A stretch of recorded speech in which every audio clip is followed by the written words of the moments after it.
Hello everybody, and welcome to Woopercast. This is episode 1. I am your host, Joe Yates.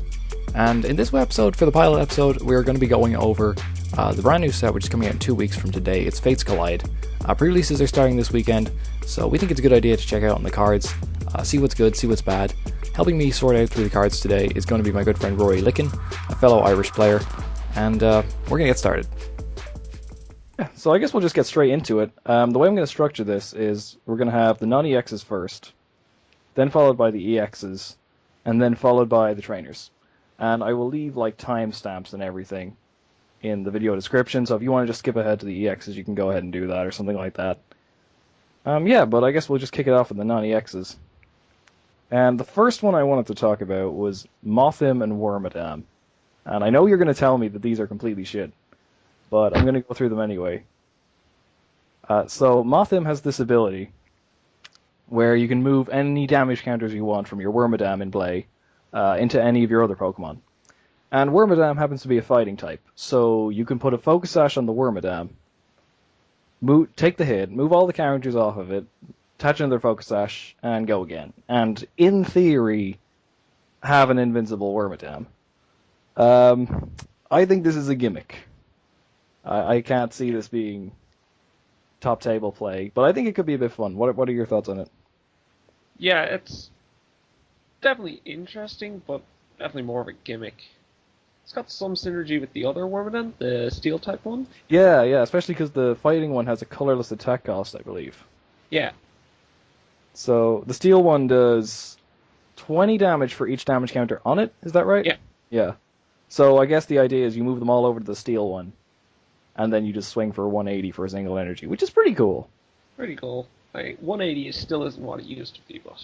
It isn't, but if you look at the format, we do have a lot of non-EXs, and a lot of non-EX decks at the moment, so you don't necessarily need to hit 180 all the time. That's enough to kill a Greninja break, like. Yeah, so that's... I mean, of course, Greninjas can probably destroy this deck anyway, because Focus Sash means nothing to Greninja. But, you know, in theory... It's cute. It's cute. I'll probably try it out of League a bit. Can you see yourself picking up a playset of any of these guys? Probably not. Yeah. I'm kind of with you in that camp. Alright, so the next one is going to be Superior. This is and Servine, actually, to that point.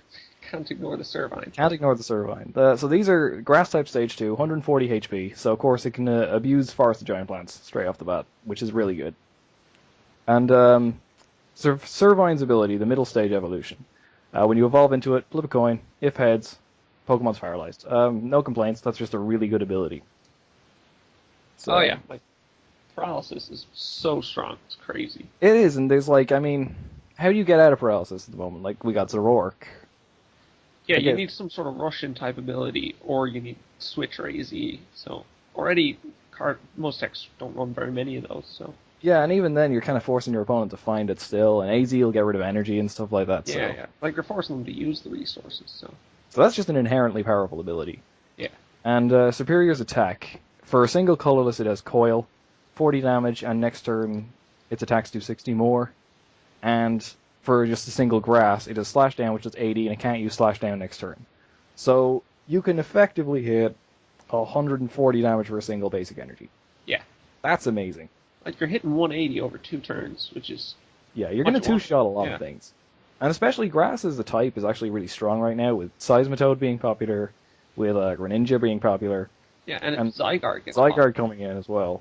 So, I don't know. I like this one actually. Yeah, so it's like Forest of Giant Plants get it turn 1 as well, and just being able to spam Servine if you need to as well. Yes, exactly, with scoop ups and stuff like that. Yeah. And I mean, you're already hitting big enough numbers to take care of other non-EX Pokemon. The only one is Vespiquen. Might be a bit of a tricky situation to deal with there. Even then, just a Muscle Band and you're going. Yeah, Muscle Band on the second attack and you're fine. You could even Coil to kill a Combi on your first turn as well. Yeah, and then just keep using Coil for 100. So. Exactly, yeah. So I don't know, I can see Superior, especially because Fire isn't really seen a lot with all the water types kind of keeping that out of play. Yeah, so like 140 HP is going to go a lot. No one's playing that, so... Yeah, thanks Greninja. So yeah, I don't know, I like Superior, I'll be picking up some of them. Yeah, like I've already ordered 4 of them, so... Yeah, that's probably a smart call.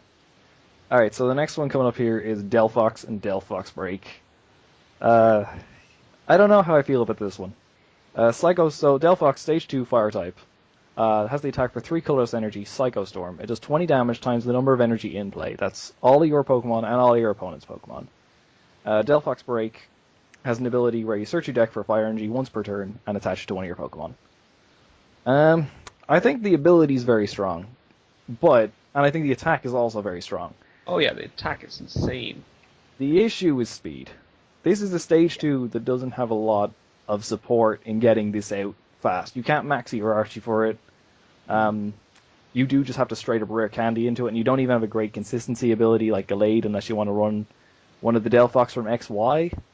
Which the break has synergy with that one as well, though. So It kind of does, I guess. Yeah, because the attack is like, what is it? It's like Flareon's 50 plus 20 for each energy on it, yeah. So it's the Keldeo attack, basically. Basically, yeah. And Blacksmith as well to get energies into play. Magma Camerupt as well if you wanted to do that. Yeah, so you have options for getting out. It's just if your opponent doesn't play energy. Exactly, yeah. I mean, can you imagine the Seismitoad matchup with this thing? They're hitting you for weakness. They probably have 2 energy in play at all times. Yeah. They're hitting you for weakness. They're stopping your rare candies. Yeah, no. You just can't win. It's not nice. Can you see this being played competitively at all? Not in the meta we're in right now. It's just too fast for it to keep up, I think. I would completely agree with that. I think this is one of the cards that you kind of put on the back burner for now, and maybe look at the meta in after post rotation or post a couple of sets and see where it's at. I mean, Greninja is just so strong right now. Oh, Greninja would be a horrendous matchup for this. Even things like Night March would just not be nice because they'll just overwhelm you with speed. Yeah. You don't even have out. I mean, you'd need to run a couple of promo Jirachis in this kind of deck as well. Yeah. I know. One to put on the afterburner, I guess. Yeah. Right, so next up is one of my favorite cards in the set. This card looks so much fun. It's Omastar and Omastar Break. I always like playing around with puzzle Pokemon. I think the whole gimmick of them being really difficult to get into play it's really fun, and it leads you to believe that they'll be really powerful to make up for it, and they never quite are unless they're Archeops or something. Yeah. But Omastar's ability, once per turn, you can search your deck for a restored Pokemon, put it onto your bench. Very simple. Great support for any fossil type deck. And Omastar Break's ability is Dangerous Tentacles. Great name, and I hope they stay with that in the translation. You choose one of your opponent's benched EXs and put it in the active spot. That's awesome. That's a really great ability. Yeah, it's so strong just being able to have that sort of catcher type ability for free every turn. It's amazing. And also, bear in mind, Omastar is a water type, so you can Archie for it. Oh, yeah. And you can then just use Restoration Beam to get other Ammonites into play if you really wanted that, and then evolve up with them. Yeah. No, the big combo with that is probably the Aerodactyl also. Yeah, which we will be talking about later on. I'm a big fan of that Aerodactyl. Yeah. I think the ability's great.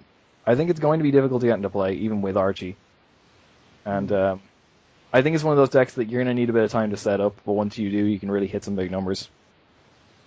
Oh yeah, just if you're able to expand the Aerodactyl, you could be going and hitting Shamans with the Omastar Break. So exactly, yeah.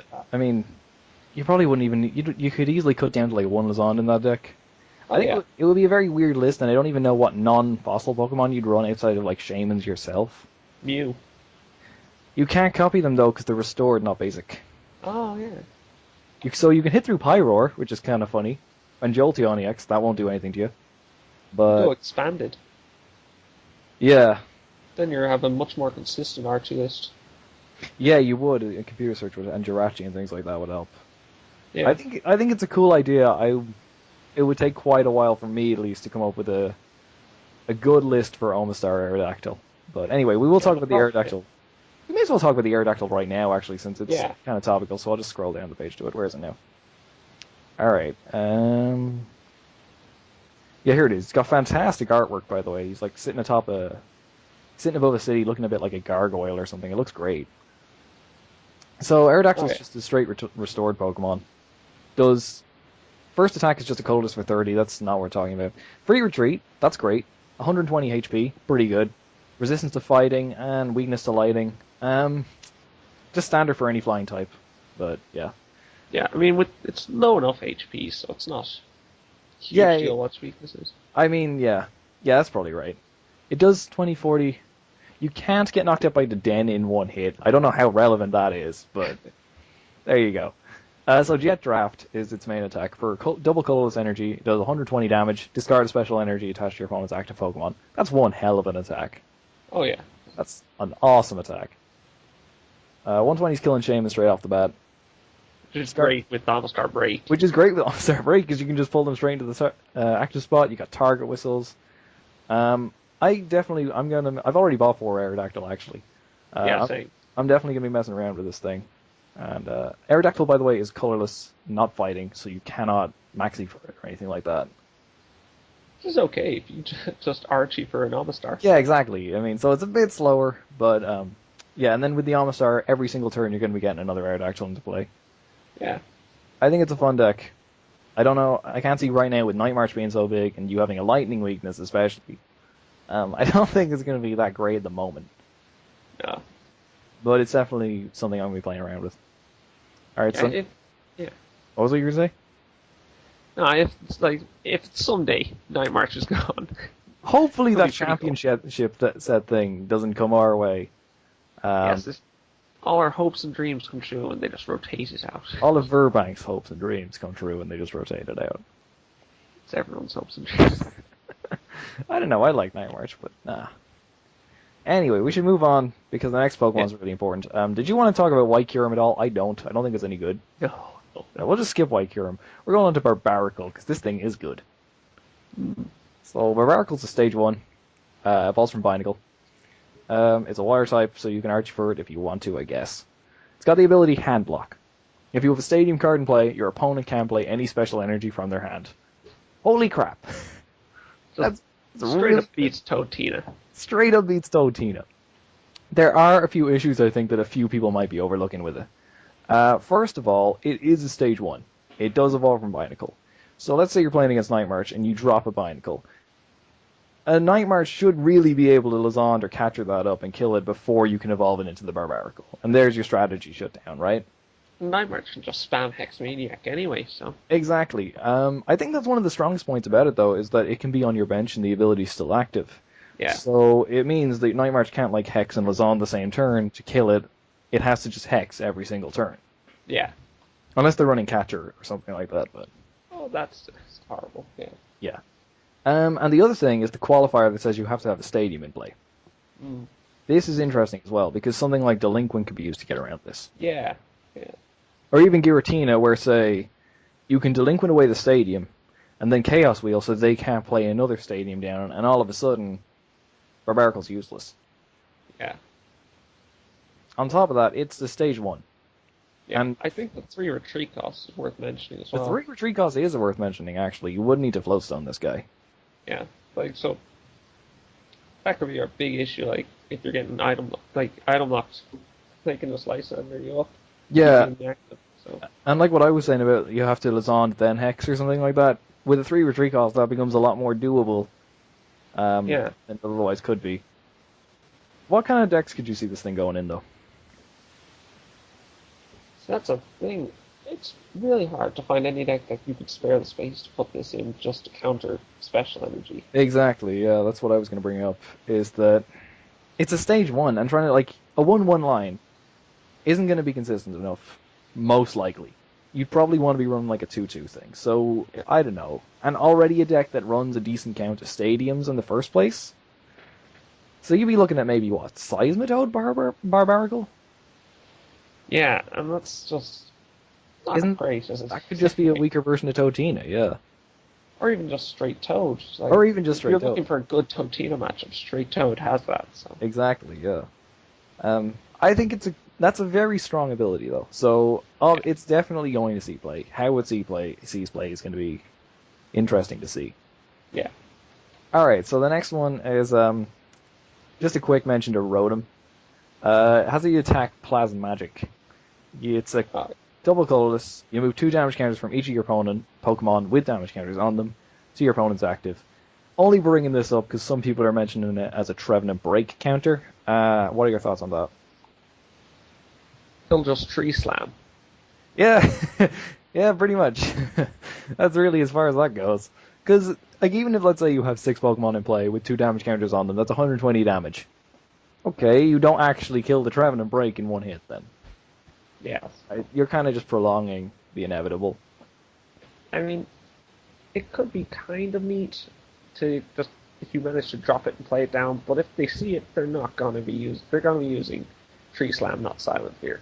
Yeah, it will slow them down, but ultimately I think they'll still achieve the same goal. Yeah. Plus, it's really hard. You're probably going to be playing this as a one-off. And then you have to get it out under item lock. Exactly, yeah. And I mean, yeah, exactly. And if it's running off colorless energy, so you'd have to find a DCE for it as well to get it in one hit. Yeah, so it's... I don't know how it's not great. Yeah. Maybe get one just in case. Maybe if you pull one, hang on to it or something. I don't know. I wouldn't go out of my way to buy it. But something I would go out of my way to buy is Mew. This is really good. Oh, God, this thing. So, Mew is like... The only bad thing about Mew is it has 50 HP, but let's ignore that for a fact and look at everything good about it. So, it's got an ability, Beginning Memories. This is basically like Mew EX's versatile, but it can only copy basic Pokemon's attacks. It's a Psychic type as well, so it can basically take any basic Pokemon's attack and then take advantage of Dimension Valley. On top of that, and obviously the big one is Night March. Oh yeah, just give Night March more things to play with. Yeah, exactly. It's a really... On top of that, it's also got Free Retreat. So now Night March doesn't even necessarily need to run Bloodstone if you're on like 2 copies of Mew EX. Or not Mew EX, but just regular Mew. Yeah. I mean, you can cut down on the Hexmania account. You don't need to worry about Aegislash or anything anymore because you use basic energy. I think the interesting thing about running basic energy, though, is that I would still run 4 puzzle at a time in that deck. Even if I didn't need to get the DCE back now, there's no way I would drop the time puzzles. It just gives you so many outs to everything you need. It's crazy. You want to use catchers if you're playing them. You want to use your target whistle. It's just amazing. Yeah. No, I mean, that's basically the reason that I guess we feel that Night March is, as strong as it is it can get whatever it wants, whenever it wants. And the reason it can do that is because of things like Milotic and things like Time Puzzle. Like, we played in the ECC, we both played Night March. I think I used Milotic's ability to get back DCE not even half the time. Most of the time I was getting back like things like Target Whistle, things like even just supporters and stuff like that. Right. Just being able to grab what you need when you need it is just so strong. So, when you boil it down to that, effectively all this Mew is doing is just giving it another attacker, meaning the Night March can overextend with throwing Night Marches in the discard pile, and it doesn't have to worry about Buddy Rescue necessarily anymore, even. Free Retreat and everything, this is just an insanely good card. Oh, yeah. Get 4 of these if you can, basically. Yeah. The attack also lets you search your deck for a card, put it into your hand. That's kind of cool, I guess. Can get you out of dead drawing, I suppose. Yes, yeah. Wouldn't... I mean, you can use it for free with Dimension Valley, but yeah, you won't be using it much. I'd consider that a last resort. But basically, this card is insanely good. And even outside of Night March, there's probably other things that I can't think of off the top of my head. Anything that really attacks with basics could probably find some use for this. Oh, yeah, like Tsunami EX attacker in any deck that wants basics, so... Yeah, exactly. Alright, well, we don't really need to say much more about Mew, it's just very good. Something that isn't very good, though, is Reuniclus. But I'm going to mention him anyway, because he's fun. So, Reuniclus has the attack Link Fusion. Does 10 damage. If there's a Solace on you... It's a stage... First of all, actually, the thing I should mention, right off the bat, it's a stage 2 with 90 HP. That's level ball searchable, though. Yeah, but it's not... I don't know if I want it to be level ball searchable. The basic has 30 HP. Solace has 30 HP. This is really not looking great straight off the bat. So Solace does 10 more damage for each Solace on your bench. Duosion does 30 more damage for each Duosion on your bench and 10 more damage... Oh no, it's 60 more damage for each Duosion on your bench and 30 more damage for each Solace on your bench. And then Reuniclus... No, just if you have a Solace, not for each. Is it not? No. If there is a... Oh yeah, no, it doesn't stack. At 100, yeah. And then Reuniclus is... If there's a Reuniclus on your bench, it does 90 more damage. If there's a Solace on your bench, it does 60 more damage. And if there's a Whatever. I'm getting my words mixed up because they all sound the same. They're all just green blobs anyway. Yeah, basically you got the full line out on the field, you're doing 190, which You're doing is 190 pretty huge. damage. You're doing 190 damage once, then you're dead, then you can't do it again. Well, for Buddy Rescue. Yeah. I mean, you wouldn't even want to run Rare Candy in this because then you couldn't get the Devotion out. Yeah. It's definitely something for League, though. It's something for League. It's something for fun. I've actually bought my playset of these for League, so... How much did that cost you? Like £1? Yeah, about that, yeah. Yeah. That's pretty cool, though. Anyway, moving on to something a little more competitive. One thing is Marowak. First thing I'm going to point out, there's no Cubone in this set. There's a Diglett with no Dugtrio, and there's a Marowak with no Cubone. I don't know what went wrong. Weird, yeah. I don't know what went wrong, but that happened. So, Marowak is the Toad counter. You and your hand are not affected by effects of your opponent's attacks, Pokemon's attacks. And then you remove any existing effects if you evolve into it. So if they Quaking Punch, you don't get item locked. If they Chaos Wheel, you don't get Stadium, Energy, and what's the other thing? Tool locked. Yeah, that's amazing. That's a very really great. It's a really good ability. It kind of suffers from the same problem as Barbaracle in that it's a stage 1, so cramming it into a deck is kind of tight. Yeah. Especially if you want to run a Maxi Engine with it, you can because it's fighting type. Yeah, so you have that. Like, any list that run Maxi builds, they can fit it in if they want to. Yeah. Just depends on what the meta is looking like. How popular do you think this is going to be? That's difficult to say. I think I will see a good bit of play, though. Just Yeah. being able to stop item lock from Toad is really strong. They need Hex Maniac, and they only play one of those, and their VS Seekers are kind of more important for Team Flare Guns and stuff, so... I think if it does see a lot of play, Toad builds and Giratina builds are going to have to go back to using Garbodor. Yeah. And I think if they do go back to using Garbodor, it might kind of really counter the Marowak hard.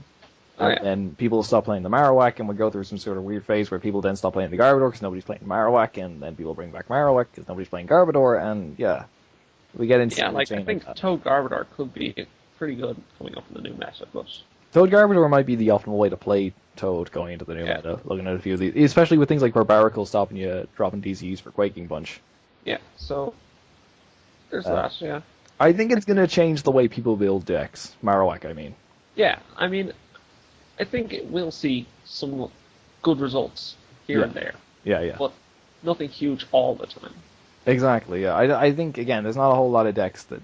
And the decks that are weak to Toad, like Night March, could you fit in a 1-1 Marowak line? I don't know if I could. No, there are some Night March lists running around with the Maxi already, so... For Glade, like? Yeah. Yeah, I've seen that, but it's... In Expanded, they all run Maxi with Archeops anyway. Yeah, exactly. In Expanded, you could kind of throw it in there, I guess, but... Well, Night March isn't the best in Expanded right now, but... Yeah. Yeah, no, it kind of isn't. Not as good as it is in Standard, anyway. Yeah. So anyway, that's Marowak. That is a big card. That is going to change the way people play decks, and people are going to be practicing with that card a lot. That's no question. Yeah. It's a very strong ability for a card that is currently an extremely powerful force in the meta. What's next on my list? Yeah, Carbink. This Carbink's really good. There's 3 Carbinks, and they're all very good. Oh, yeah. So, there's 2 basic Carbinks. One is 80 HP. This one has the ability Energy Keeper. As long as this Pokemon is in play, your basic Pokemon's basic energy can't be discarded by effects of your opponent's attacks, abilities, or trainers.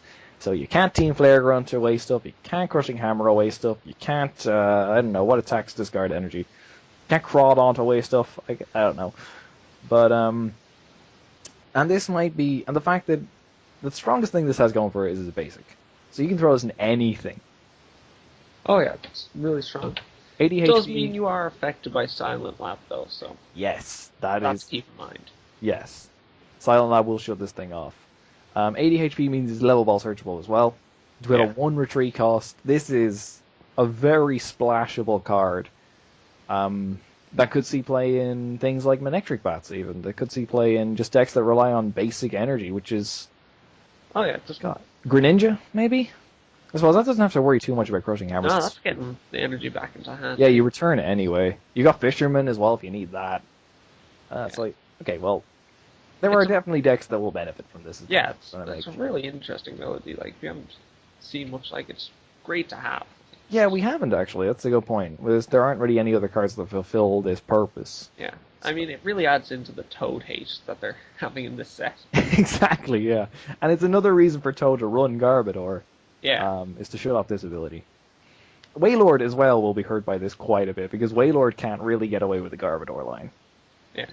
Because, hey, there's prizes for you to take. The other Carbink, it's very simply 90 HP on this one, but it's got Safeguard. We all know what Safeguard does. Can't be attacked by EXs. Yeah. Can't be damaged by them. No, it's prevent all effective attacks, including damage. Alright, yeah. It's the beautiful, I can't remember what the name of its ability is, but that's only damage it prevents. Alright, yeah. But Safeguard straight up is all effects. Oh. So yeah, that's just good. And then, considering they both evolve into Carbink Break, 110 HP, has the attack for 1 fighting energy Diamond Gift. 20 damage, attach 2 energy cards from your discard pile to one of your benched fighting Pokemon. That's a fantastic attack. Yeah, 2 energy cards, not even basic energy, 2 energy cards to get back your strong energies. Absolutely insane. That is insane. I mean, and Garchomp can do it as well, but that's kind of a finicky stage too. Yeah, this is get 2 back. Yeah, and it also has and you can choose between one of 2 really great abilities in addition to that attack. Yeah, and then on top of all of that, you can put Focus Sash on it. Yeah, you can. 2 attacks out of it. If you're using the Safeguard one, they need to Hex Maniac you attack, Hex Maniac next turn, just to take 1 prize. Can you imagine this thing with Insane. something like, even things like Regirock, or... I suppose not, because I was thinking about things that you can't discard energy from, but that doesn't even matter.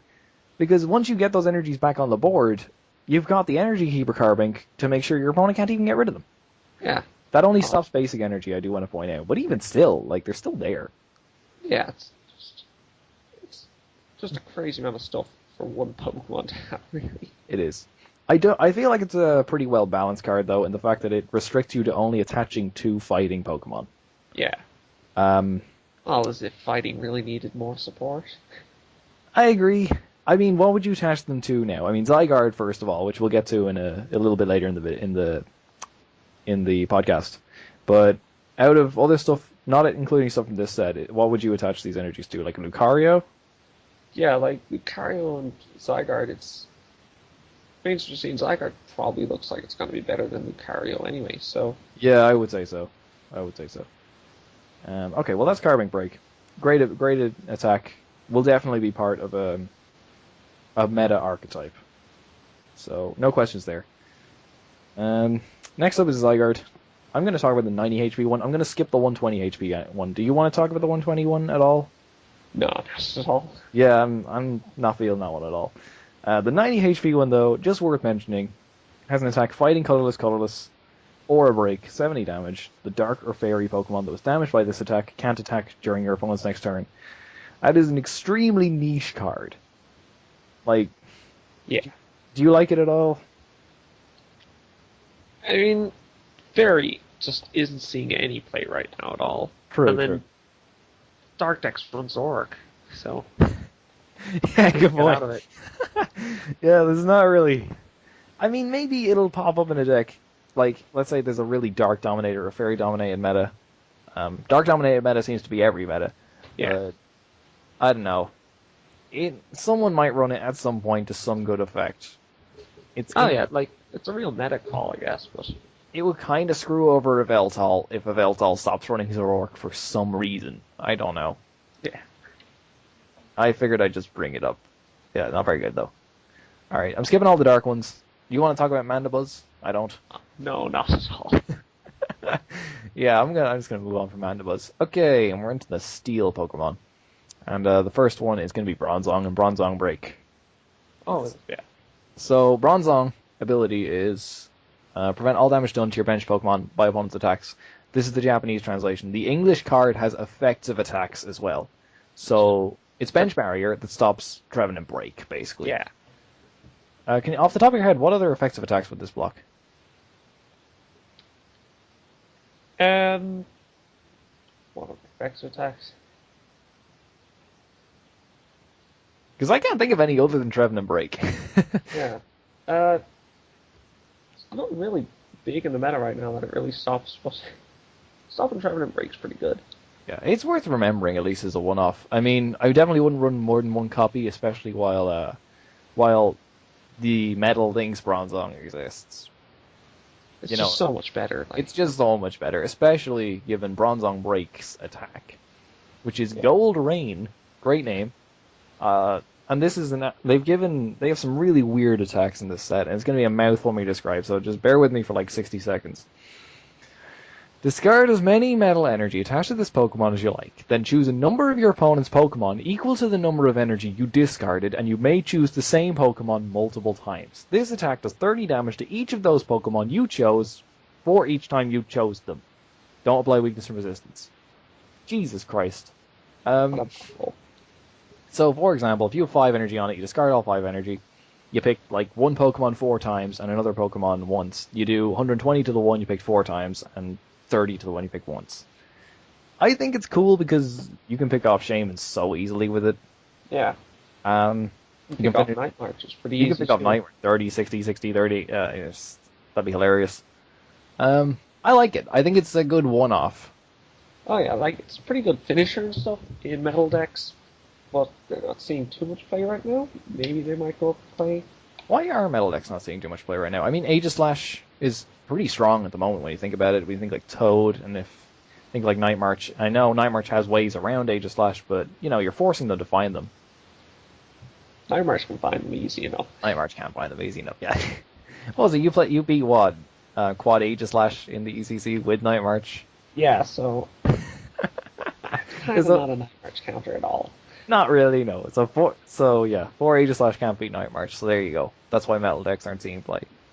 You heard it here first. Alright, so speaking of attacks that are really difficult to describe, here's Lucario. Has the attack Fight Alone for a metal and a colorless. 30 damage if you have less Pokemon in play than your opponent. This attack does 60 more damage times the difference in the number of Pokemon you and your opponent have. Why did they have to word them like this? This is so annoying. It might be clearer in the English translation. I hope it's clear. So. I really hope it's clear. Alright, so do you want to talk about this one for a bit? I'm not feeling it personally. I mean, it's really, really interesting attack. Like, we haven't seen anything that works like this before. It's like reverse Raichu. Yeah, I mean, the numbers it can hit are just insane. Like 510 damage or something. It's crazy. Yeah. Yeah, I know, with Skyfield you can hit like 510. Yeah, but realistically, you're not going to be hitting that kind of numbers. At least not consistently.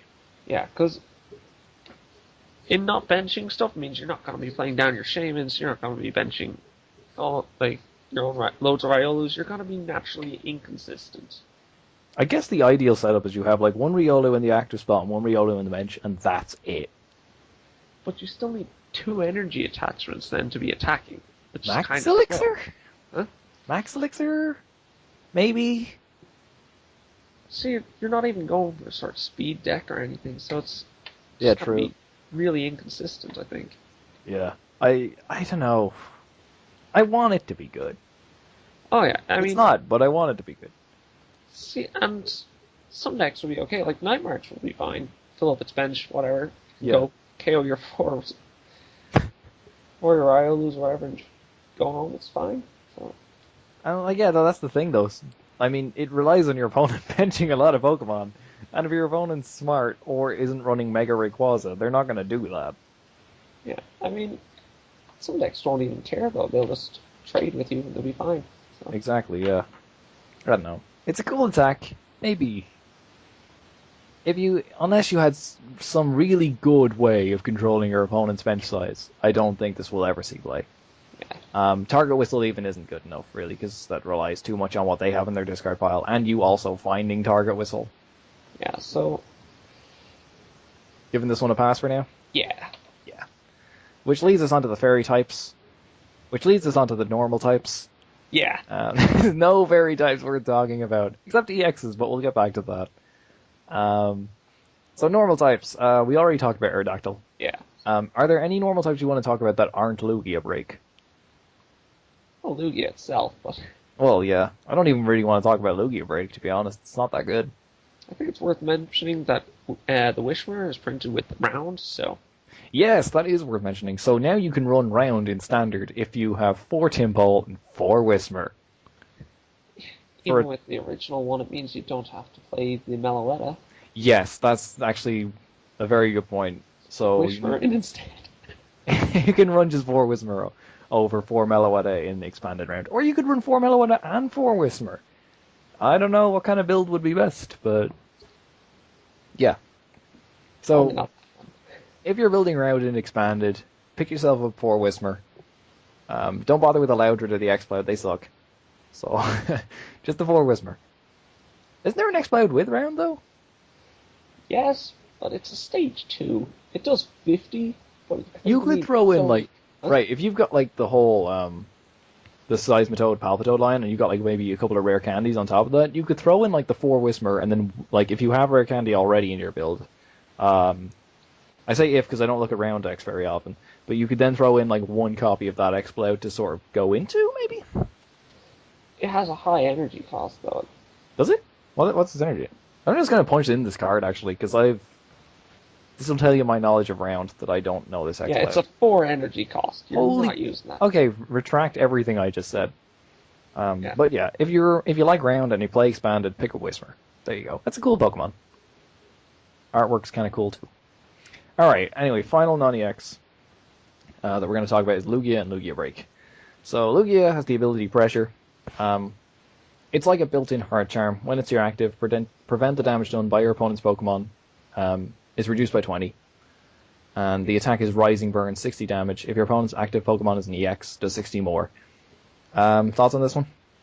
Yeah, it's a real callback to the Bouffalant that used to be played a lot way back. It is. It's Gold Breaker Bouffalant, essentially.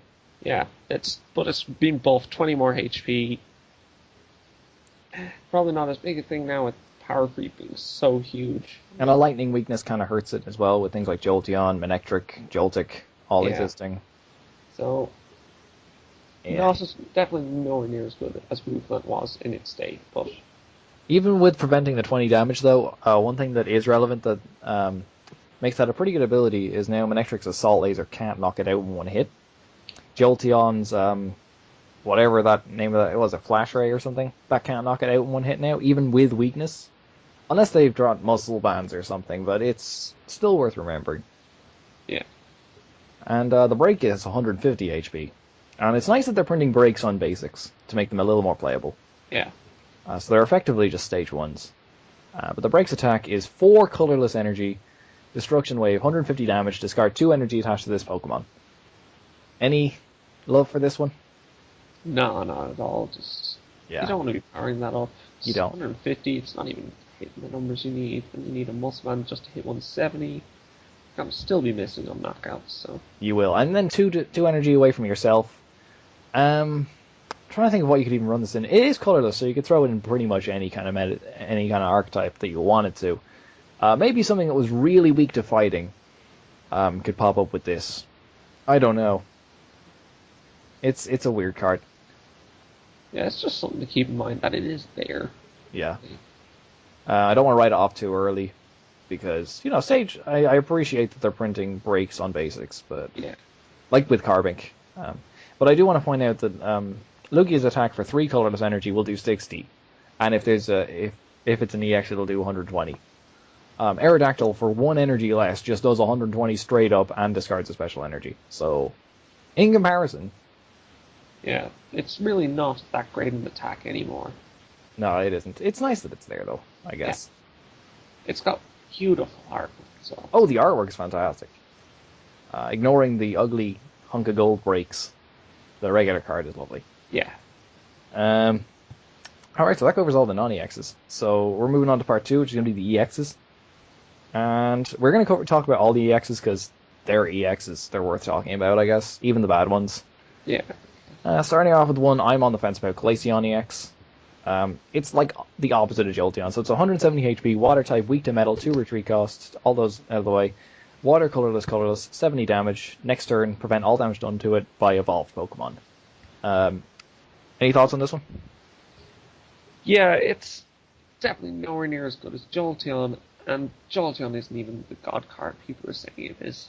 No, it isn't, because, I mean, you can play around effect like this. It's, like, things like Regice can be played around, so things like this can obviously be played around. Yeah. So, I think one thing I do want to point out about it is, it does have good synergy with Mega Manectric, in that in the mirror match, you will prevent all damage done to it by the Mega Manectric. that's pretty good, yeah. I mean, again, you're doing 70 damage is nothing to a Mega that has Rough Seas available to it, but the option's there. Yeah. I think in Expanded as well, in Blastoise, it's really good, because it really improves the Rescue matchup. I did not think of that. Yeah. So, Vespiquen and Flareon, it's been really popular in Expanded, and just... And you one-shot both with a Muscle Band. Yeah, so, and then they can't return KO you, so... That's a very good point, yeah. Yeah. Oh, I didn't think of that. That's actually, that's a really good use for this card. Yeah. Nice work, that's a good one.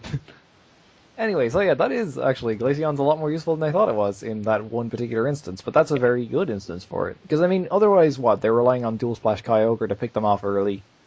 Or Articuno to be able to take 2 prizes. Yeah, which they'll do once, and then never also again. got the old Plasma Curum as a non-EX attacker to try and trade with them, so... But in comparison, Glaceon kind of comes out, on paper, looking a lot better than those. Yeah, so... Probably might be worth picking up one copy of, but... Yeah. No more than that. No, that's a good point. Worth noting, actually, the second attack, second bite, does 20 damage, 10 more for each damage counter already on them. I was thinking of this in a Mega Manectric build, so you do 110 with Turbo Bolt, and then you come in with the Glaceon, and you'll do 130, you do 240 in total. And, you know, I mean, that's nice that you can finish things off like that, I guess. Yeah. It's a decent second attack to have, but Oh, yeah. not the talking point about it. Anyway, so that's Glaceon EX, that's its one particular use. The next one is probably one of the best cards in this set. It's Mega Alakazam. Well, Alakazam's the good one, right? Okay, Alakazam and Mega Alakazam. They need each other. Yeah. So Alakazam, 160 HP, which is very low on an EX these days. Has the ability Spoon Bending. I don't know what it's called in English. It might still be called Spoon Bending. Oh, it's called Kinesis, isn't it? Yeah. I know you've already picked up 4 of these. I'm sure of that, right? Yeah. So anyway, Spoon Bending. When you evolve this Pokemon into Mega Alakazam, you can place 2 damage counters on your opponent's active and 3 somewhere on their bench. That's 5 in total just from evolving. Yeah, and then Mega Alakazam's attack, sorry, I'll just read the attack first, is 10 damage plus 30 more for each damage counter already on the active Pokemon. It's a Psychic and a Colorless, so you can use it for 1 energy with a Dimension Valley in play, if you want to. Or if you're like Joe Bernard and his build, where you just run Skyfield and Mega Turbos, you can do that too. Yeah, that's not something I totally agree with, but yeah. I think, first of all, the indisputable fact, this is a really, really good card. Oh, it's amazing. You're doing as much damage as evolving from Golbat and Crobat, but in 1 evolution. Yeah. It's insane. And I mean, if you do it once, scoop it up, do it again, that's 100 damage, and you haven't even attacked yet. Yeah. Which is just nuts. Yeah, and it just hits big numbers really quickly. I mean, you can one-shot a Mega Manectric, 1 Mega Evolution, and playing 1 Absol or something. It's crazy. No, they're crazy high numbers. It's a fantastic card. I think, first of all, one thing to know about it is the ability is on the Alakazam EX, not the Mega. So Silent Lab. Yeah. So I mean, now we've been mentioning Silent Lab a little bit, but what decks at the moment are playing Silent Lab? Not that many, really. It's tacked into a few things over here, but it's not a staple in any deck at all. So. Yeah, exactly. I mean, things like Tina might run 1 copy of and lock it in place or something like that. Yeah. But I think it's worth noting, though, that if this did ever become a big threat, that people might start running Silent Lab as a way to get around it. But no, the damage output is extremely high. Psychic weak. So first of all, what do you think this thing's Night March matchup is going to be like? It's kind of weird. You've got the whole... they're going to be one-shotting you. Yeah. No problem. So, you have the ability. So, as long as you're not getting Hex Maniac every turn, you can take multiple prizes pretty easy. Yeah, and knocking out Shamans is going to be no problem either. Oh yeah. Like you can... like, Lysander up a Shaman, Mega Evolve, KO with 2 Joltix on the bench or 1 Pumpkaboo, and KO the active Shaman.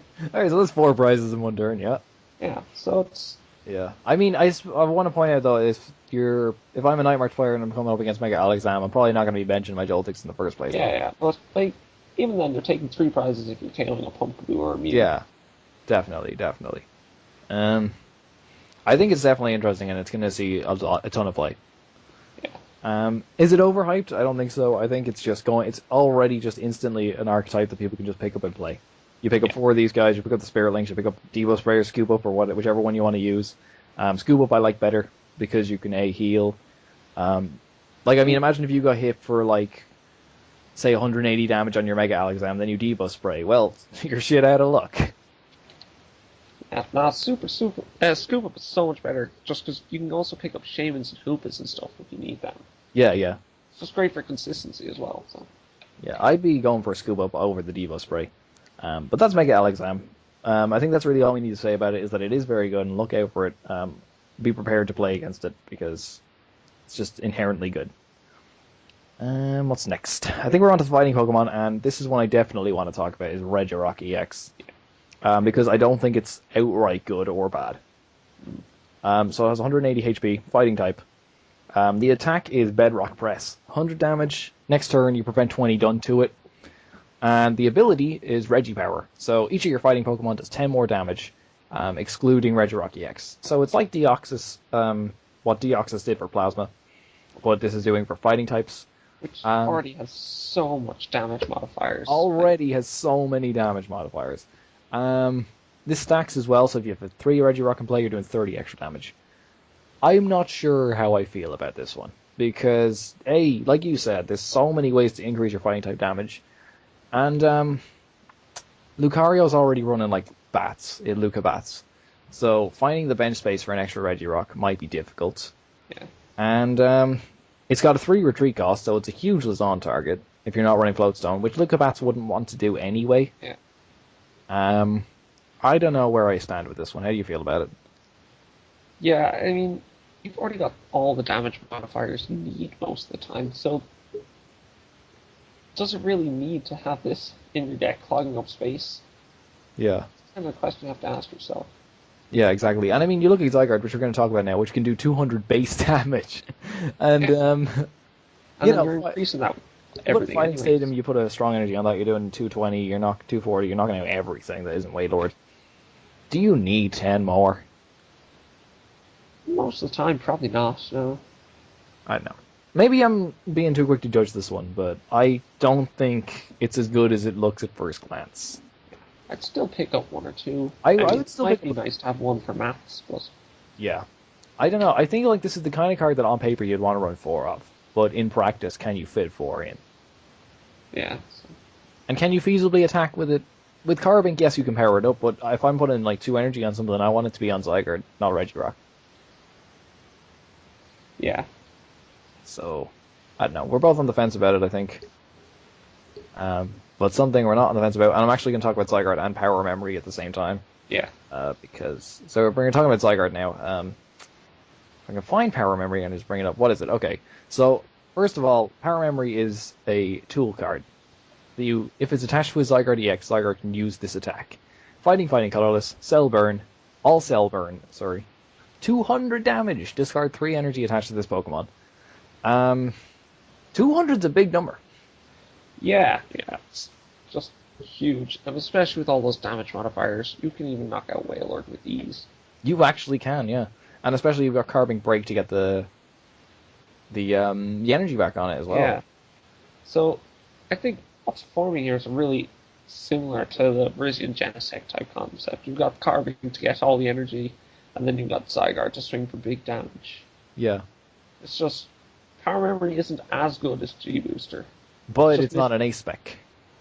Yeah, so while you can use multiple of them, you're still not hitting through all effective attacks, so... Oh, true, yeah. Forgot about that. Since we got Safeguard back in the meta now, it might become relevant. Might, yeah. And even things like Aegislash if you've got a strong energy on yourself. Yeah, so... Just something to keep in mind. It's just the fact that you can play more than one, though, is pretty great. Yeah. And I mean, it's not like, I mean, the thing about Zygarde, first of all, Zygarde is 190 HP. That's just a basic EX, which is great. That's really great. That's like second only to Wailord. Yeah, and with the Fighting Fury belt, that's 230 if you want that. But Focus Sash if you just want to live stuff. And that's kind of where the conundrum comes up, though, in that if you've got a Fighting Fury belt on it, you can't have an All-Cells burn on it. Mm. Or You don't even need the All-Cells burn. Most of the time, you're hitting such huge numbers anyway. We'll take a look at the attacks anyway. So Earth Pulse, first of all, Fighting Energy, 20 damage. Just 20 more if there's a Stadium card in play. Alright, now, I'll tell you what my train of thought was with this. So you have Zygarde EX down with 1 Strong Energy, 1 Muscle Band, 1 Fighting Stadium in play. You're doing 40 base damage now. You're doing 20, 40, 60 extra. You're doing 100 damage. That's great. And then I remembered Holager can do the exact same thing. So, I don't know. It's nice that it's a cheap attack that can probably two-shot stuff. But, yeah. Then Storm, Fighting and Colorless, 60 damage, heal 30 from it. When you've got 190 HP, it's kind of, healing is nice, but, Yeah, they're probably going to be doing enough to two-shot you or one-shot you anyway, so... Yeah, exactly. Mightn't be that relevant. Mightn't be, but Ground Force for Fighting Colorless does 100 damage. By the way, the attack name Ground Force, not to be confused with the BBC gardening TV show that aired in the early 2000s and late 90s with Alan Titchmarsh. Not the same thing at all. But yeah, 100 damage.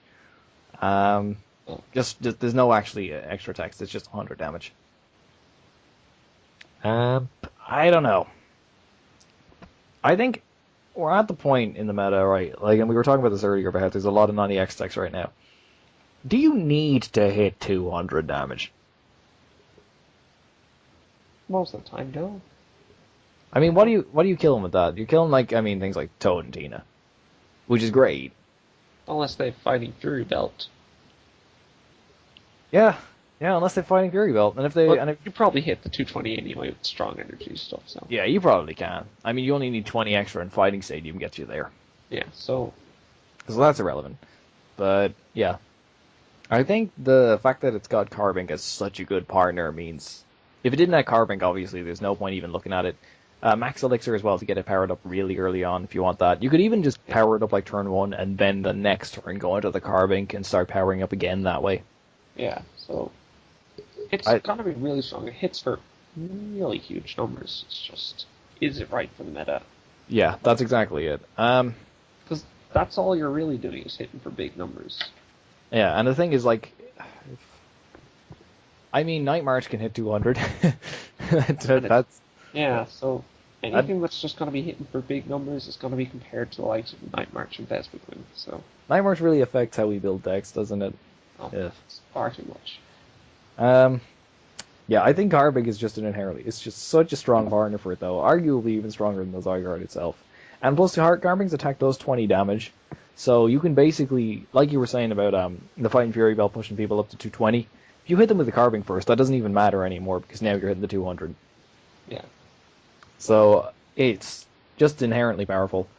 I think it's going to be a bit like things like Groudon, where it's not always good in the meta, but at some point it'll shift, and this will become a very strong play. Yeah. I think definitely expect it to pick up a lot of play at first, anyway. A lot of people start testing it. Yeah. Grass weakness, with Vespiquen and Vileplume being really big right now, that sucks.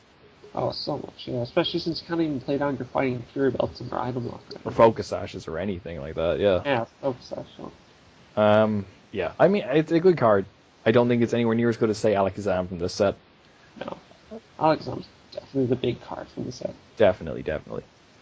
So that's Zygarde. I think we talked about that one enough. Next one is something I'm really excited to talk about. This is Genesect EX. This is a steel type, not a grass type. Skipping Umbreon? Wait, did I skip Umbreon? Yeah.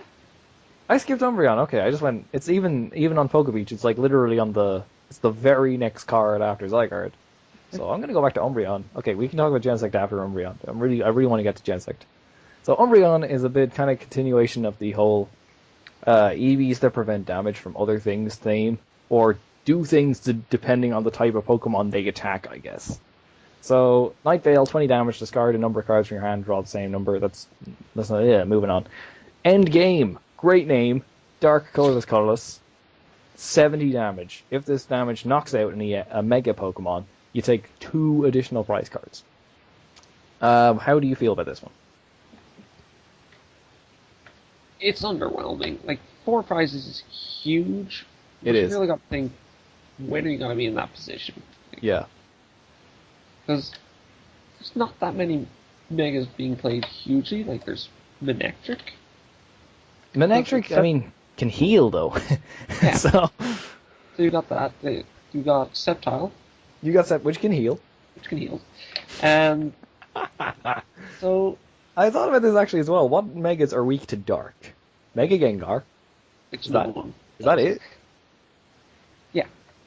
If you ever pull this off, it'll be amazing. Like, if you... it'll just win you the game. But... If you actually get to do that, it'll be great. I think this might be good against... God, like, Primal Groudon? Like, if you swing initially, or maybe you bring them down from their Focus Sash or something, and then you can finish them off with an additional, like, 90 with a Muscle Band. Yeah. I mean, and at that point, you might have already knocked out a couple of Wobbuffet, and you just win the game straight up with that. So that maybe... But Groudon doesn't even see enough play for you to warrant playing Umbreon. Exactly, yeah. So if you're not against a Mega, it's just a really bad card. Yeah, it is. I was going to say you can kill Trevenant with a Muscle Band in one hit, but you're a Dark deck, so I assume you can do that anyway. Yeah, like, you're not playing the Muscle Band under Idle Mark, so... No, exactly. Yeah, it's underwhelming. I mean, but it's a huge amount of prizes to take. It's just not going to happen, though. I remember in Worlds Finals, what was this? This is whatever year it was, the Brazilian Genesect was everywhere. And it was Andrew Serrata versus Igor Costa, and Igor benched a Shaman EX, like the grass one from Legendary Treasures, or whatever I think it was Next Destiny, so it was first printed in. And everyone went hype, because they were like, if he takes the knockout with this, it'll be cool. I hope the same thing happens to Umbreon EX at some point. I hope someone wins a major tournament by using freaking Endgame to take 4 prizes. I think that'll be great. I mean, yeah, I could see that happening, it's just... It will be hype as hell. The hype will be crazy. Alright, so moving on from Umbreon, onto my boy, Genesect EX. 180 HP, Steel type. A fantastic ability, Cassette Change. Once during your turn, you can return a Pokemon tool card attached to it to your hand. The very first thing that this made me think of was you cannot be head-ringered. That's so good. Yeah. So that's pretty great on its own, yeah. It also means that, like, how many times early game do you, like, drop a float stone on something and then think later, oh, I won't, like, because you need to get out of the active because you started with it. And then later you're like, oh, wait, I actually want to put a Fury Belt on this. Boom, you can. Or you want to reuse that float stone for a different Pokemon. Boom. That ability is so good. I was a big fan of Masquerain, if anyone remembers that card. Yeah, I was just about to compare it to that, yeah. Yeah, so I'm really excited to see that ability. Anyway, the attack is Rapid Blaster. 100 damage. Discard as many metal energy from this Pokemon as you like. Does 20 more for each metal energy you discarded. I can see this being the kind of card that two-shots a lot of things. Yeah.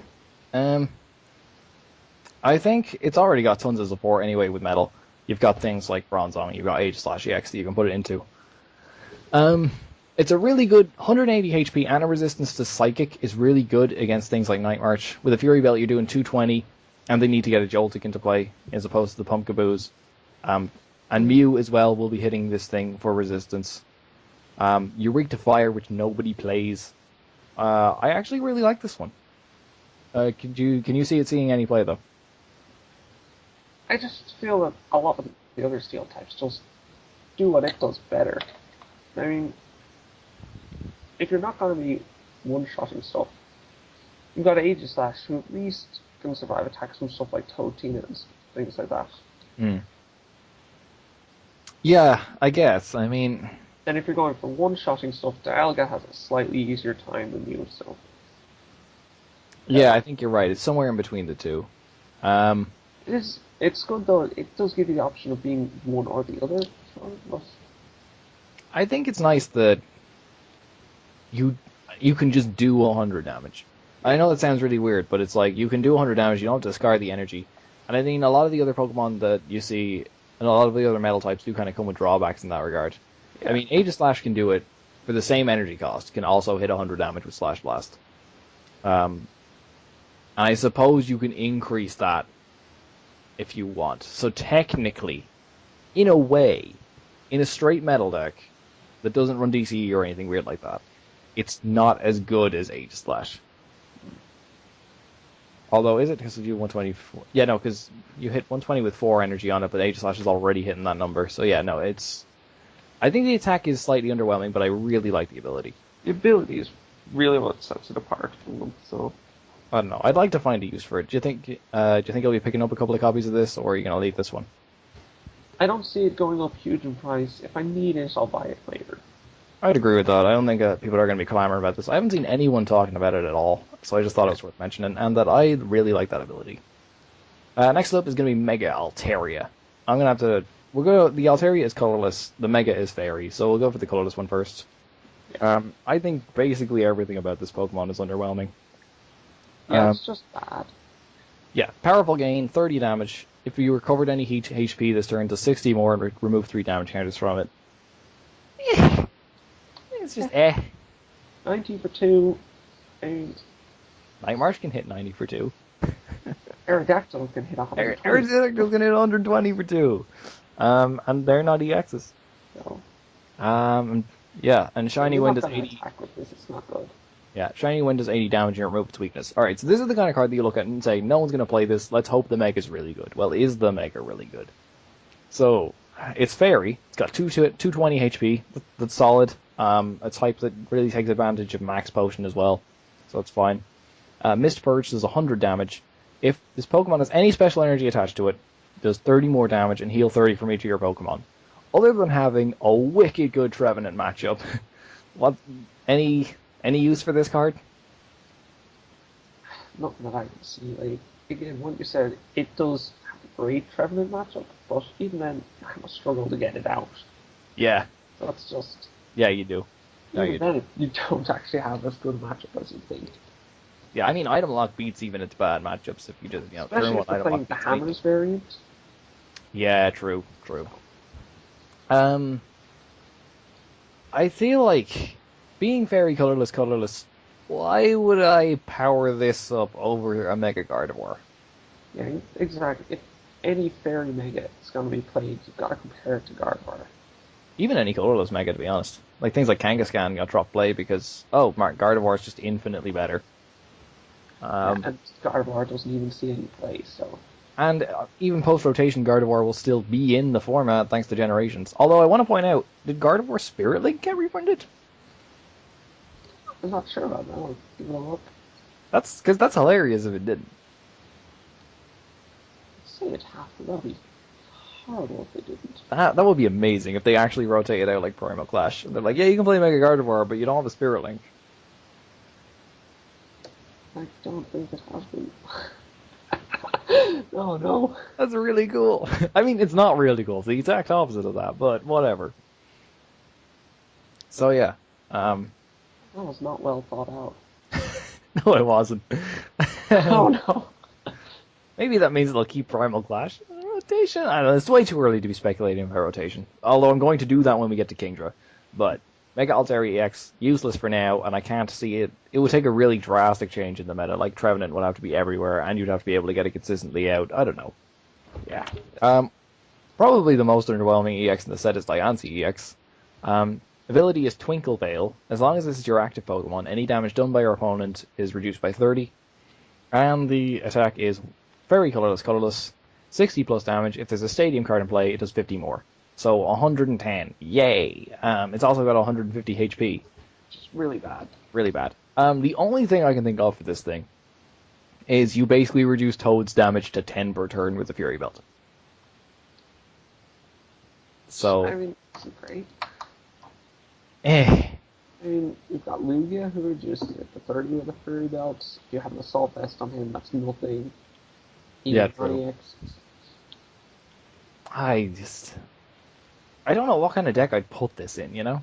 Yeah. I mean, you can't even use the Mega that they printed back in a while ago. Because there's no Spirit Leaf, so... Well, you can use the Mega, but it's just not recommended. Effectively, like... Not effectively at all. And 150 HP is just very low, even though you do reduce damage done by 30. So effectively, it has 180 if you want to one-shot it. Yeah. Unless they Hex Maniac or something. Unless they Hex Maniac, yeah.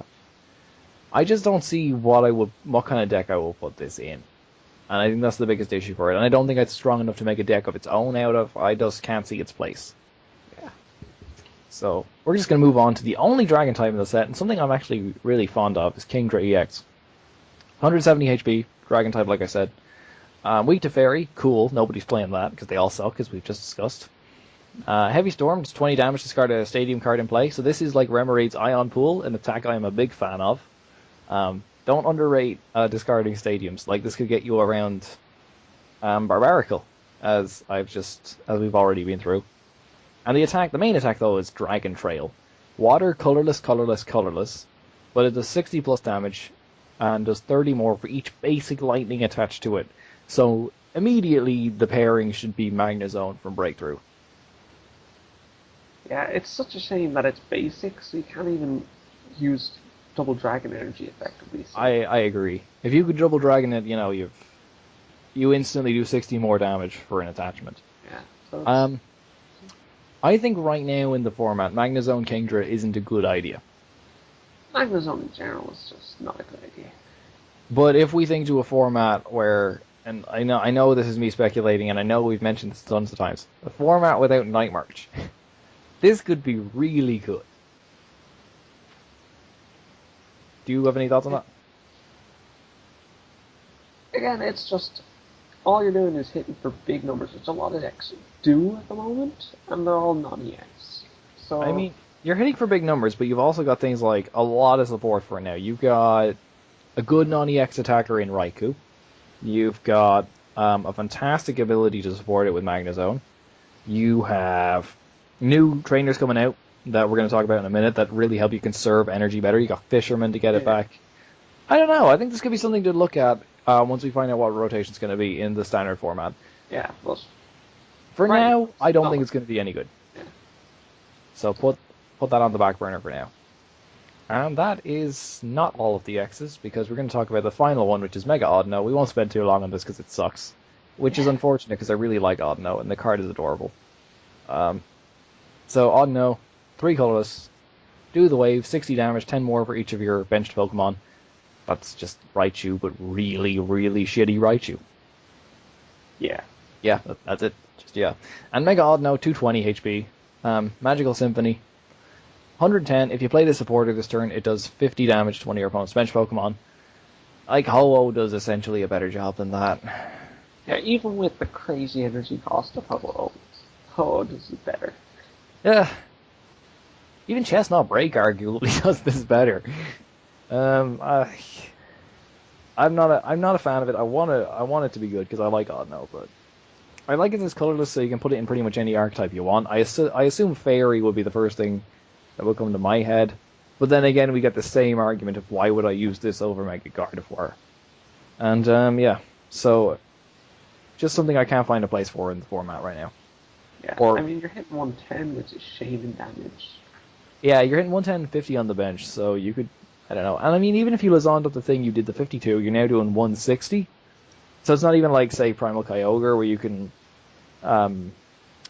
where you can hit them for harder. Where, like, you can two-shot things by hitting them on the bench first. Yeah. So no, unfortunately... It's underwhelming, yeah. It's just underwhelming. That's going to do it for the EX Pokemon. And, so yeah, it's a decent set of EXs and non-EXs. I think overall, though, there's more non-EXs worth talking about. Yeah. The only EXs that I think we both decided were outright really good and already going to be make an impact on the meta was Alakazam. Even Zygarde, not really. Yeah, so... It's weird. It's weird that we've kind of reached that point. Yeah, I mean, the non-EXs, though, there's loads of interesting ones, so... Yeah, tons of interesting ones. I think I have like 15 on this list. Not including breaks and stuff. Yeah. Anyway, we're going to move on to part 3, the trainers. We'll try and get through these ones pretty quickly because there's a lot of reprints, and that'll just be us going yay or nay. So first off is Bent Spoon. You attach it to a Pokemon, it's a tool. Prevent all effective attacks except damage done to the Pokemon this card is attached to. it's a Trevenant break counter that is an item card. So, no. I mean, there's no reason to play this over all the great item cards you already have. Like, all the great tools. Muscle Band, Fighting Through, Belt Focus, Sash, that sort of stuff.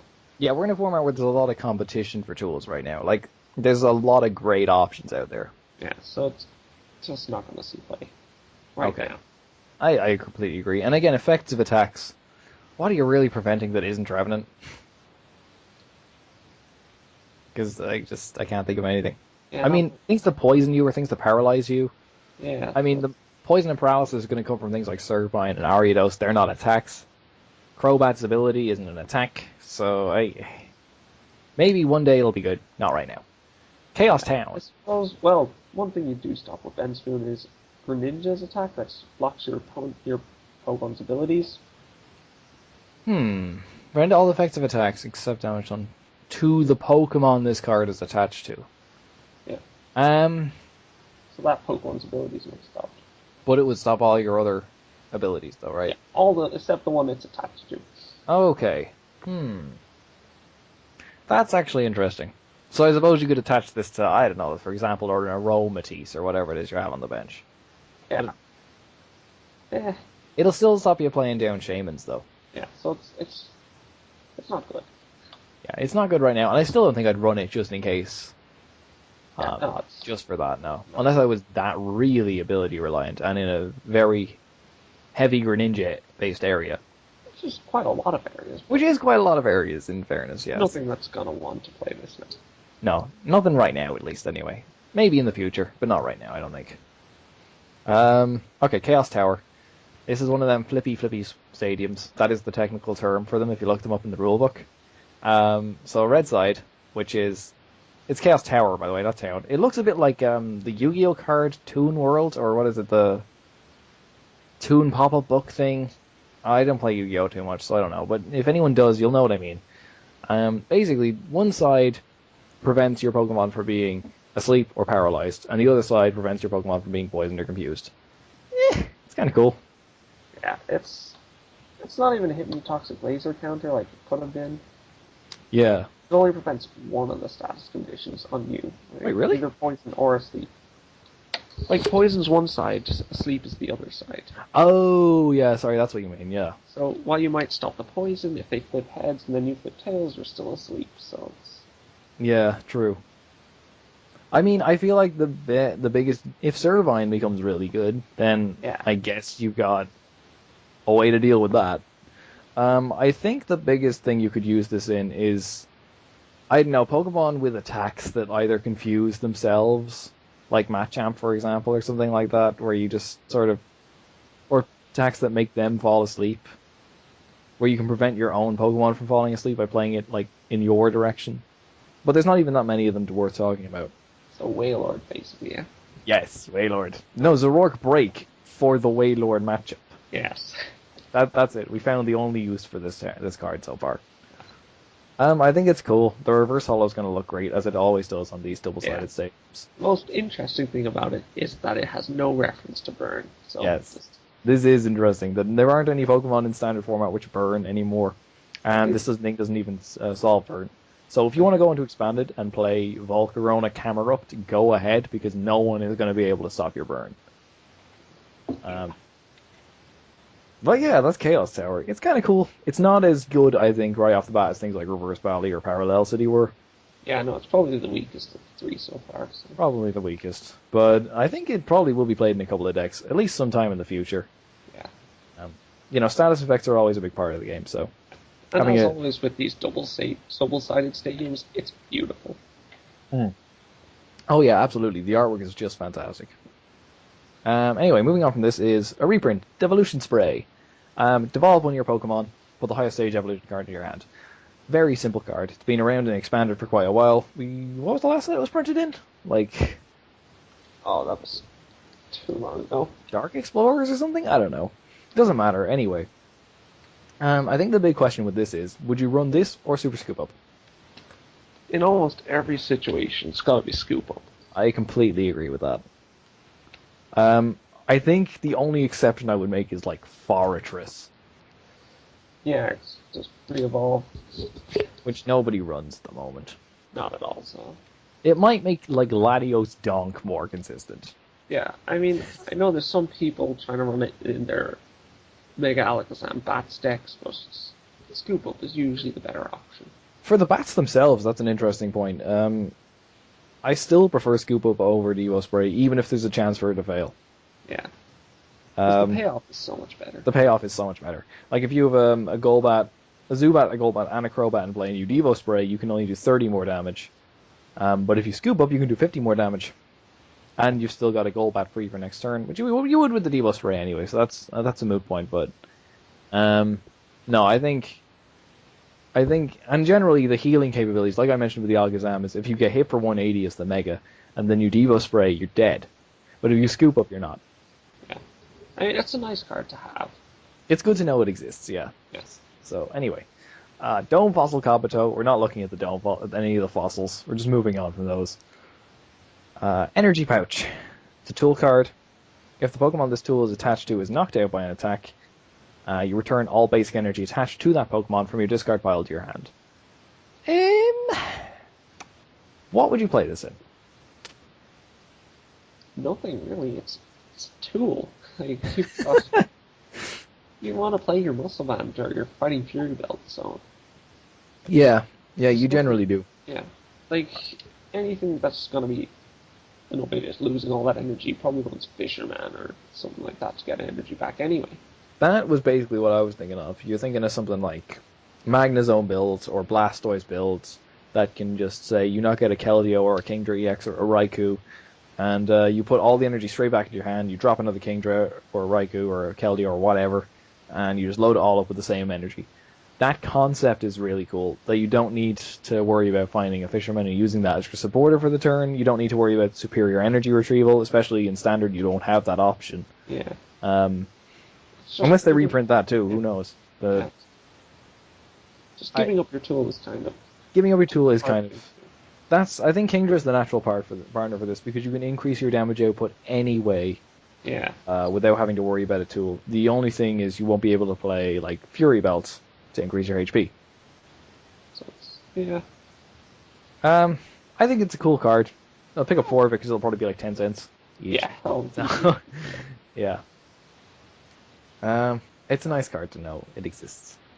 Energy Reset. This reminds me of Skyridge Espeon, if anyone remembers that card. Return any number. It's an item card. Return any number of energy cards attached to your Pokemon in play to your hand. There's gotta be a use for this. I think the thing I thought of initially was Max Potion, and like you can combo this with Max Potion, kinda. Yeah, kinda. But... Again, we're looking at things like Magnezone and Kingdra. Yeah. I know I keep going back to this, but like, you know, you pick up all the energy, you Max Potion, you put all the energy straight back down. You could technically do the exact same thing with Super Scoop Up, though.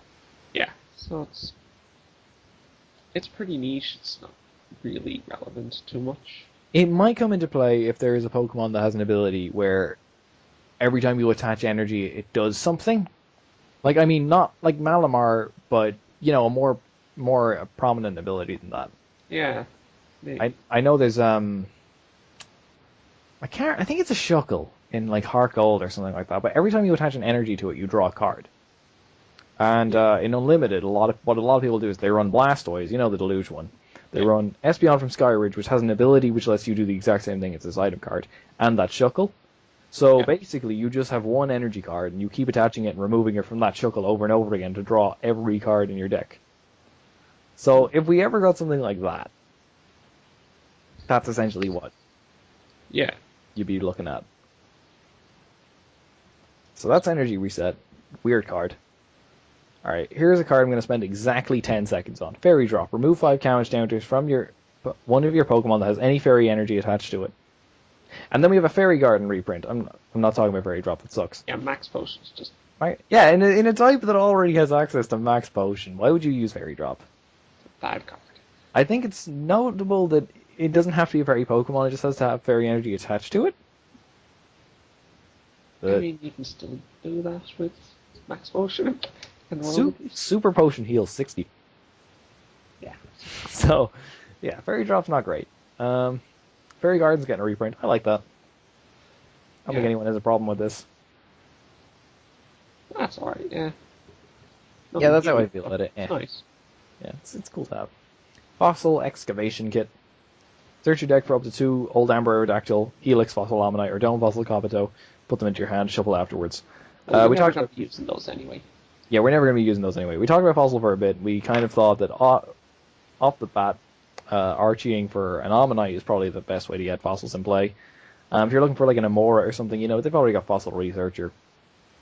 But, you know, I mean, it's nice that they give them support, but they don't give them very good support. Yeah, like, they're already pretty handicapped from the start, really. Yeah. It's so hard to get out. It's just not good. Yeah. And rarely it's worth your time anyway, unless you're talking like Archeops or something like that. Yeah. We got Helix Fossil Ammonite. I'm just going to mention this for Twitch Plays Pokemon memes, which people will probably use it for. And then, last's recommendation, which is arguably worse than Tierno. And I didn't think I'd be saying that about any card we came across. That's just terrible. It's actually last's special in English, but yeah, so you draw cards for each benched basic Pokemon your opponent has. They have to be on your opponent's bench, the active doesn't count, they have to be basic. So if your opponent has, like, that could be, like, I don't know, 3 on average? Not even? Yeah. Not even, like, and especially at that point, against you any just want to evolution decks. Yeah, and even Megas won't count for that. I mean, your opponent plays Shame and Cool, you get one more card with it. I mean, why would you play this instead of Tierno? Why would you play Tierno, actually? Why would you play this instead of Sycamore? Okay, how's that? That's bad. Just really, like, not even mediocre. It's worse than that. This is the kind of thing you're going to pull in the pre-release and be really angry about. Yeah. Moving on, we have Mega Catcher, Umbreon's best friend. Switch one of your opponent's benched Megas with their active. What are your thoughts on this one? It's just really niche. I mean, what decks are going to be playing it? I mean, you're going to have to be in a mega heavy format, which we just don't have. Like, so there's going to be so many matchups where it's just a dead card. Yeah. I mean, even looking at this set, we're looking at Mega Alakazam is a great card, no question. Altaria, Mega Evolution, sucks. Mega Audino, sucks. So even in this very set, they're not giving us much of a reason to run Mega Catcher. Yeah. Other than Umbreon to pick them off for some reason.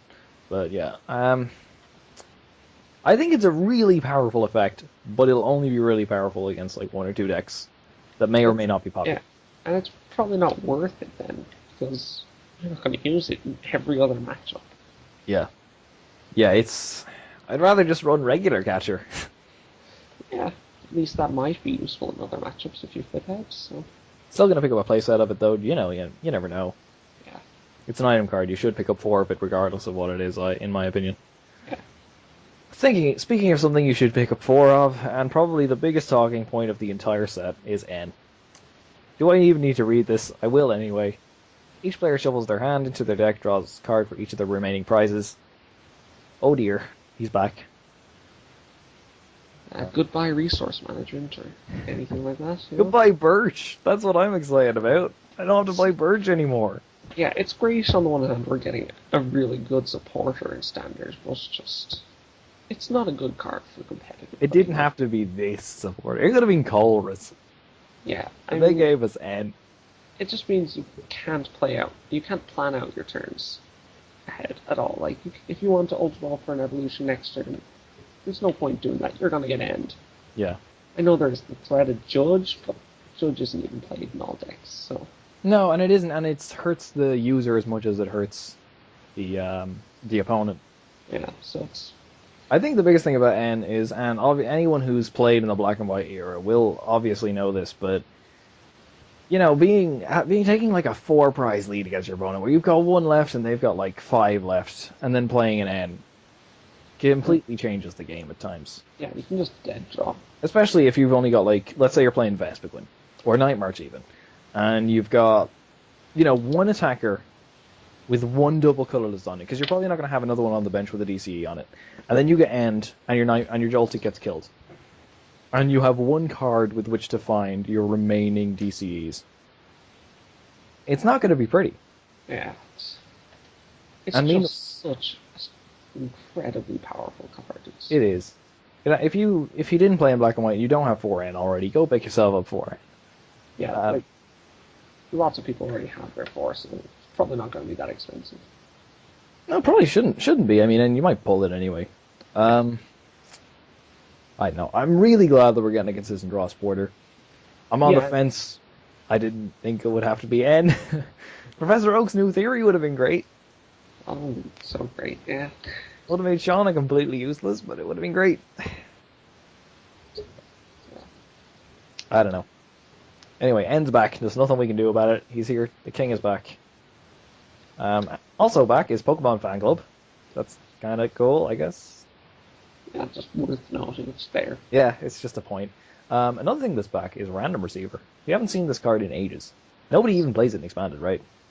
No, not anymore. Like, we've just got so many one-off supporters anymore. Yeah. Worth playing.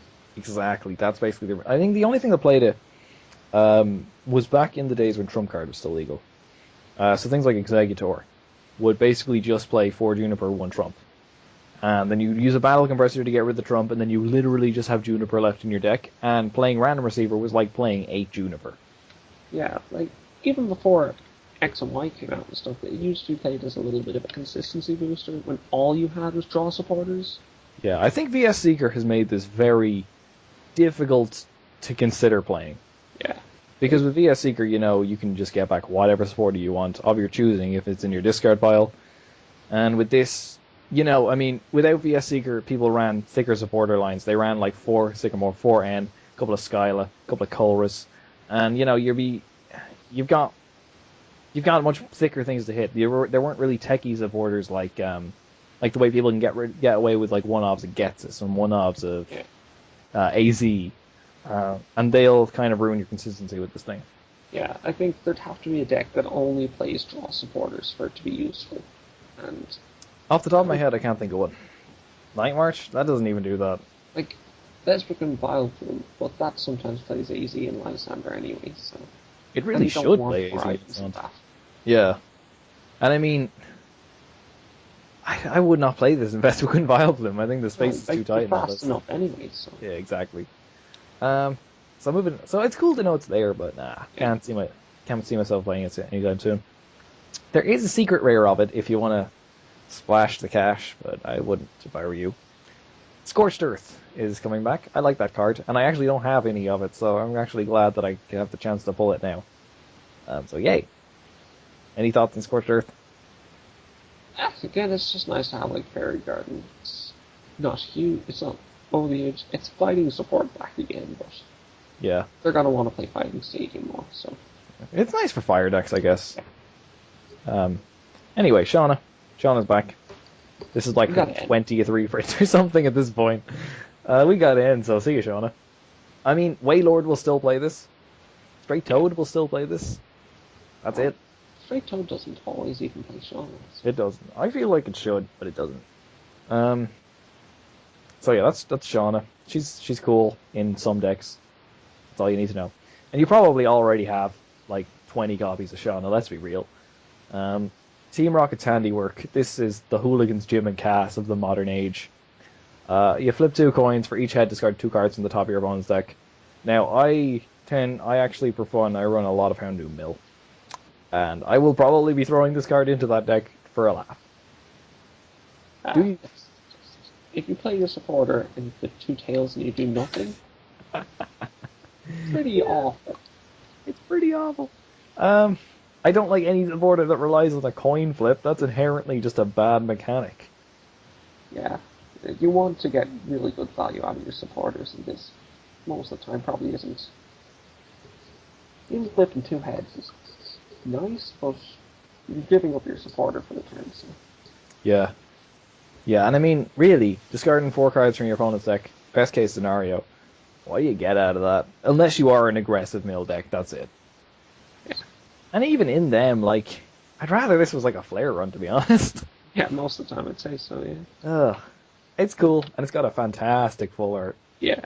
I want to point out that might be my favorite card in the whole set, just visually, is the full art of this card. But as a function, it's Hooligan's Gym and Cast. If Puka was still making videos, he would be throwing this in every single Bad Deck Monday, and we'd all love it. Yeah. But yeah, Ultra Ball's getting a reprint. Yay! That's good. That can keep getting reprinted. Yeah, we're fine with that. Double Colorless Energy's getting a reprint, but this time it's pink. Yes.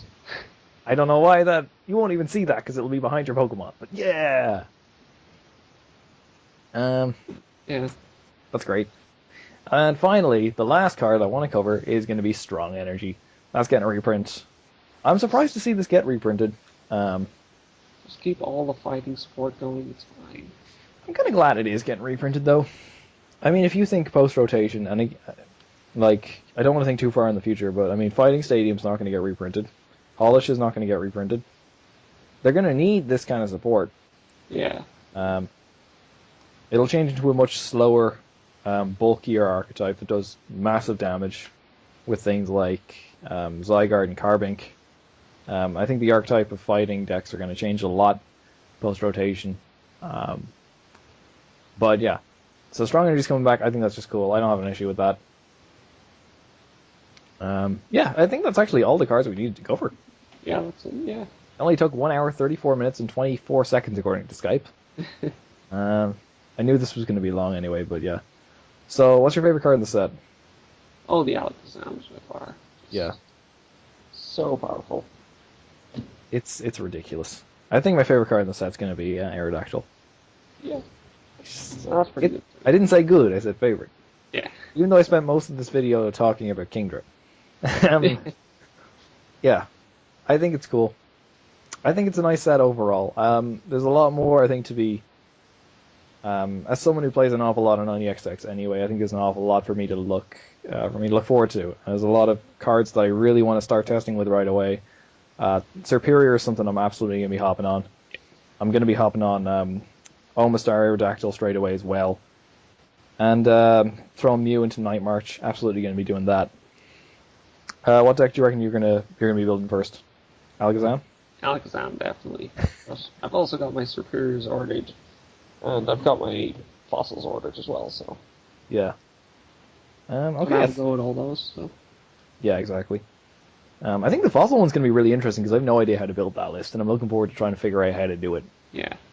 And I'm probably going to be disappointed by it, but whatever, we'll give it a shot. Alright, so I think that's going to do it, actually. Rory, thank you so much for helping me pick through the terrible and good cards from this set. Oh yeah, thanks for having me on, it's great. Yeah, no problem. Let's see, next week we've got UK Nationals coming up the 14th of May. So I think next week we're going to do a little preview of the meta going into UK Nats. I'll get you back on for this one as well. Yeah. And yeah, that's going to wrap it up for this week. Thank you for watching Woopercast. And Rory, I'll see you later. Bye. See you. Hey, thanks again for watching Woopercast. We'll be back every Wednesday, same time, same place, with more content for you. Feel free to like, comment, subscribe, all that good stuff, and we will see you next time.